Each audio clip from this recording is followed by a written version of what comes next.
എന്താണ് എല്ലാവർക്കും സുഖം തന്നെയല്ലേ? നമ്മുടെ മധ്യ കേരളത്തിലെ ഉത്സവങ്ങൾക്കൊക്കെ തുടക്കം കുറിക്കാൻ പോവുകയാണ് ഈ വരുന്ന സെപ്റ്റംബർ 18 വ്യാഴാഴ്ച. കന്നിമാസത്തിലെ ആദ്യ വ്യാഴം, കന്നിമാസം 2-ാം തീയതി നമ്മുടെ സ്വന്തം വില്വാദ്രിനാഥന്റെ മണ്ണില് നിറമാല മഹോത്സവമാണ്.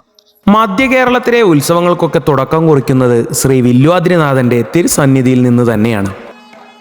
രാജഭരണകാലത്ത് കൊച്ചി രാജാവിന്റെ പ്രത്യേക ആവശ്യപ്രകാരം മദ്ദളകുലപതി സാക്ഷാൽ വെങ്കിച്ചൻ സ്വാമിയും കിഴക്കേ നട മേൽശാന്തിയായ മുണ്ടയ്ക്കൽ പാച്ചു അപ്പൻ തിരുമേനിയും കൂടി ആലോചിച്ച് രാജാവിൻ്റെ സമ്മതത്തോടുകൂടി മലയാള വർഷം പിറന്ന ശേഷം കൊച്ചി രാജ്യത്തെ ആദ്യത്തെ ഉത്സവം എന്ന രീതിയിൽ ഓണം കഴിഞ്ഞ് കന്നിമാസത്തിലെ ആദ്യ വ്യാഴാഴ്ച നിറമാലയായി കൊണ്ടാടാൻ തീരുമാനിച്ചതായിരുന്നു നമ്മുടെ സ്വന്തം തിരുവില്വാമല നിറമാല മഹോത്സവം.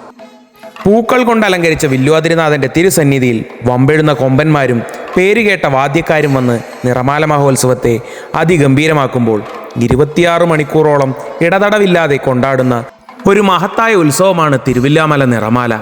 അതിൽ പങ്കെടുക്കുക എന്നത് ഒരു അനുഭൂതിയാണ്, ഒരു വികാരമാണ്. ഉത്സവപ്രേമിയായ നിങ്ങളുടെ ചങ്കിന് ഈ വീഡിയോ അയച്ചു കൊടുത്തിട്ട് നിങ്ങൾ നിറമാലയ്ക്ക് നേരത്തെ വരിട്ടോളെ.